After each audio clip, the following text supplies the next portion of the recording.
안녕하세요. 닥터 뷰티바 김은현입니다. 네, 오늘은 제가 준비한 내용이 목 거상술이라는 수술이에요. 네, 제가 주변에서 이중턱 때문에 고민인 분들 되게 많거든요. 주변에 이중턱 부자분들 되게 많으시고 아, 이거 어떻게 하면 좋아? 라는 얘기를 정말 많이 들어요. 근데 이중턱을 해결하는 방법으로 가장 먼저 생각하시는 게 이중턱 흡입이에요. 그 다음에 이중턱 실리프팅. 그래도 안 된다 하면 고민해 볼 수 있는 게 목 거상술인데요. 이게 사실 절개가 동반되는 수술 방법이기 때문에 처음에 거부감이 드실 수도 있는데 생각보다 회복도 빠르고 결과가 조금 확실한 거라 이게 이제 조금 널리 대중화가 되면 많은 분들이 목 거상술에 대해서 이제 알게 되지 않을까 싶어서 제가 먼저 이거 촬영을 한번 해보려고 마음을 먹었습니다. 일단 이중턱 흡입을 하고 나서도 별로 지방이 많이 안 나왔나 봐요. 결과가 만족스럽지 못해요. 이런 분들도 있고 실리프팅을 하고 처음에 만족스러웠다가 이제 한 1, 2년 지나면 다시 이게 떨어지니까 이게 뭔가 좀 더 오래 갈 수 있는 방법이 없을까라고 고민을 하시는 분들도 계세요. 네, 목 거상술 같은 방법은 이제 나이가 들어서 턱선이 좀 무너지고 턱 밑에 이제 조금 출렁이는 조직들도 많이 내려오고 또 턱 밑에 있는 근육들이 다 약해지니까 이 안에 있는 다른 이제 침샘이나 연부 조직 같은 것들이 더 이제 처져가지고 막 볼록해 보이니까 이게 다 지방이라고 생각하시는 경우가 많은데 실제로 지방이 아닌 경우도 많아요. 건강해 보이고 좀 젊어 보이고 약간 좀 매력적인 턱선을 만들려면 일단 이 뼈가 조금 보여야 되고 그 주변 조직이 좀 매끄러워야 되고 턱끝도 조금 볼록해야 되고 이 밑에 쪽으로 주름이 좀 많이 없으면서 불룩하지 않은 그런 목이 좀 보기가 좋은 그런 목이기 때문에 이중턱 지방 흡입을 하고 실리프팅을 하고 나서도 뭔가 만족스럽지 않았다. 나는 좀 더 적극적인 방법을 한번 시도해보고 싶다 하시는 분들이 할 수 있는 수술 방법이 목 거상술이에요. 대략적인 수술 방법을 말씀드리면 일단 절개는 한 군데가 될 수도 있고 두 군데가 될 수도 있어요. 제가 이렇게 말씀드리는 경우는 일단 처짐의 정도가 사람마다 다르기 때문에 한 군데 절개만으로도 이제 충분히 효과를 보실 수 있는 경우도 있고 또 두 군데에 다 절개를 해야지만 어느 정도 가시적인 효과가 보이는 경우도 있기 때문이에요.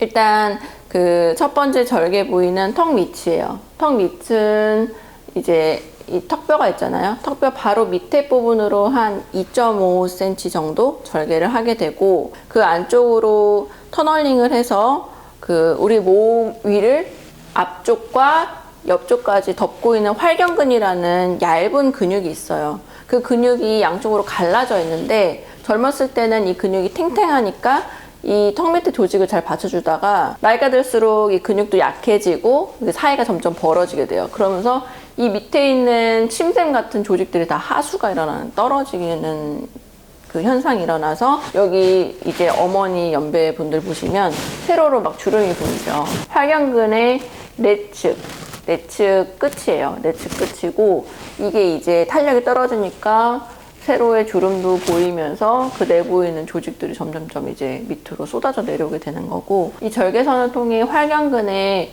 이 벌어져 있는 끝 근육들을 서로 교차시켜서 봉합을 해주게 돼요. 근데 만약에 여기 들어가는데 지방 조직이 그래도 꽤 있다. 그러면은 연김에 그냥 지방도 조금 잘라내주고 근육을 묶어주면 여기가 이제 탄탄하게 다시 받쳐주겠죠. 녹지 않는 실로 묶어주기 때문에 탄탄하게 받쳐줘서 이게 무너졌던 나의 옆선의 턱 각도가 다시 이게 딱 각지게 생길 수 있는 거고요. 그런데도 여기뿐만이 아니라 이 바깥 외측도 활경근이 많이 늘어졌다 싶으면 이 귀 앞쪽부터 헤어라인 뒤쪽까지 이 절개를 하게 돼서 이쪽으로 들어가면은 피부랑 활경근 사이를 분리를 해서 활경근을 다시 외측으로 당겨주고 남는 피부는 잘라내줘서 턱 라인을 다시 만들어주게 되는 수술 방법이에요. 수술 시간은 대략 한 2시간 정도 걸리게 되고 위험하지 않냐, 목을 절개하는데 위험하지 않냐라고 생각하실 수 있는데 정확히 해부학적인 위치는 근막 위로 들어가게 되기 때문에 모든 이제 위험한 구조물, 목에는 굉장히 두꺼운 동맥이나 정맥, 신경 이런 게 많이 지나가거든요. 근데 우리가 이제 수술하는 그 영역은 활경근의 위쪽으로 박리가 들어가게 되고 활경근을 묶어주는 데서 끝나기 때문에 모든 구조물은 다 활경근 아래 있어요. 그래서 크게 위험하거나 뭐 출혈이 많거나 하지 않고 뭐 피가 많이 나면 피주머니 달기도 하고 그러잖아요. 근데 이 수술은 피주머니 다는 게 필요하지 않은 수술이니까 크게 걱정하지 않으셔도 될 것 같아요.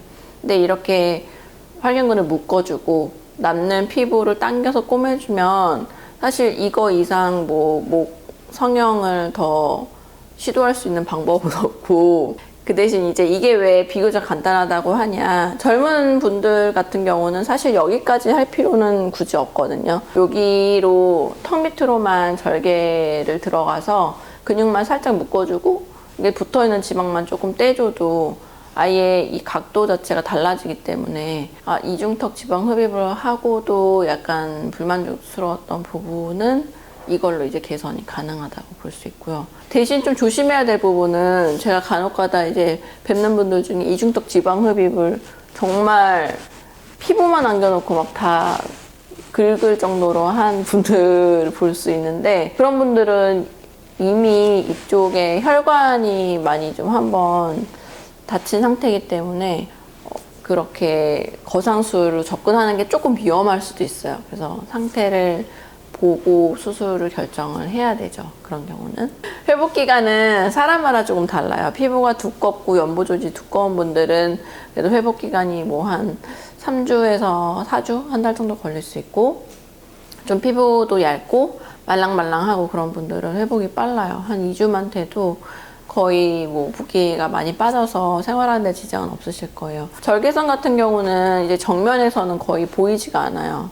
거의 보이지 않기 때문에 크게 신경은 쓰이지 않으실 거고, 이게 절개선이 남아있다 해도 6개월이 지나면은 거의 하얀색, 살색으로 바뀌기 때문에 눈에 한 번에 띄거나 뭐 그것 때문에, 흉터 때문에 고민이 되거나 그러실 일은 없으실 거예요. 목주름은 사실 젊은 분들도 목주름 있는 경우가 많잖아요. 그리고 아기들도 보면은 아기 때부터 목주름이 있는 경우가 있어요. 이건 선천적인 주름인데 이제 이 목 성형술을 하는 경우는 그게 완전히 없어지진 않아요. 근데 이렇게 당겨주기 때문에 좀 더 시야에서 약간 안 보이는 부위로 당겨져 올라가게 돼요. 이렇게 당겨서.